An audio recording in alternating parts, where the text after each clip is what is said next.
Hello and welcome to Inside Unreal, where you can see how to make content for Unreal Engine 4. I'm Zak Parrish, and I'm joined today by Epic Games Senior Technical Artist Jordan Walker. Hi, Zach. Hey, Jordan. Now, I understand that you worked on the Infiltrator tech demo that Epic released earlier this year. Can you talk to us a little bit about that? Sure. So Infiltrator is a real-time tech demonstration that we use to show off the capabilities of Unreal Engine 4. In it, we have high dynamic range reflections, GPU particles with collision, material layers, as well as many more features.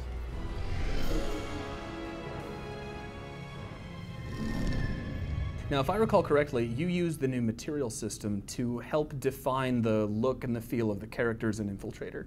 That's correct. So a character artist would hand me a character model, and I would create material layers and textures to define how those surfaces react to light.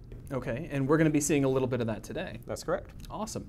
So why don't we start by taking one of the characters from Infiltrator and kind of how he looked in the final cinematic, and then you can break down how you were able to achieve that look using the tools in Unreal Engine 4. Sure. So this is the character as he appears in the demo. You can see he has a couple different surfaces. There's some chrome buckle here. There's like a military fabric stretched across his chest. There's this padded fabric down below as well.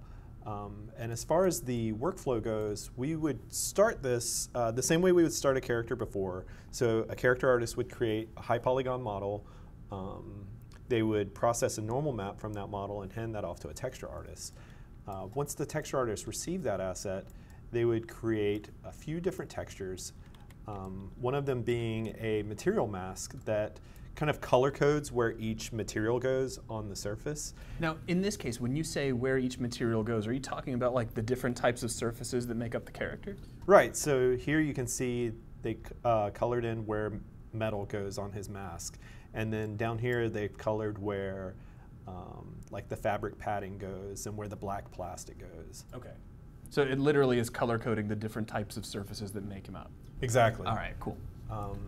Here you can see the artist creates an asset that's basically a texture that defines where grime resides on the surface, where dirt collects. You can see in the cracks of things, this texture is a lot heavier, and it's basically saying this is where the surface is dirty. Mm-hmm. This final texture that an artist creates says where the scratches and the scuff marks happen. And they would do that on the edges of objects. They do it where a surface maybe like rubs against other things. So this is an example of a variant that we made where I took just one of the layers, which was composite plastic, and said, now it's this like orangey copper metal color. And that used all of the same textures that we created before. I just swapped out one material layer. Yeah, and the touch of color actually looks really amazing there. Very nice. Now, in the Infiltrator demo, you actually used a combination of the traditional approach along with the incorporation of these layered materials. Can you talk a bit about how you did that?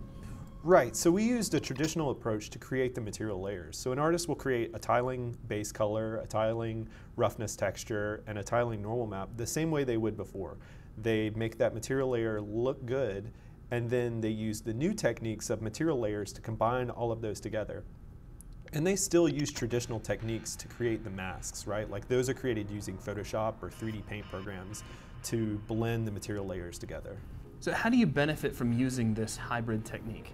So you get the benefits from material layers, which is a really high resolution tiling material, combined with the benefits of traditional techniques where an artist is saying, you know, I want a scuff mark on his shoulder pad, or I want copper on this part of his body.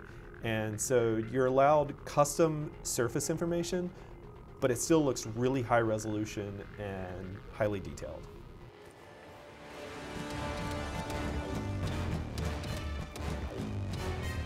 So I understand that Unreal Engine 4 uses a physically based shading model. Why does that matter here? It's nice because when an artist creates a material layer, they know that it's going to react to light in a consistent manner, no matter what lighting condition it's placed in. This keeps the artist from having to tweak their surface for individual lighting conditions. So as an artist yourself, what is it that you want other artists and designers to take away from this? One of the really cool aspects is that it's very easy to make consistent art across your entire project. So you make your metals, you make your cloth, You create your materials that you know you're going to use, and wherever they're used in your project, you know that they're consistent and they're high quality. And it's also useful because, say you have this like paint that's used in your game, and you have an art director who says, could we make that slightly more blue? You can update that one asset, and since it's used across your entire game, everything updates automatically. So there's a look at creating highly detailed character assets using Unreal Engine 4 with some of our new material tools and techniques. Thank you very much for watching, and we hope to see you on the next Inside Unreal.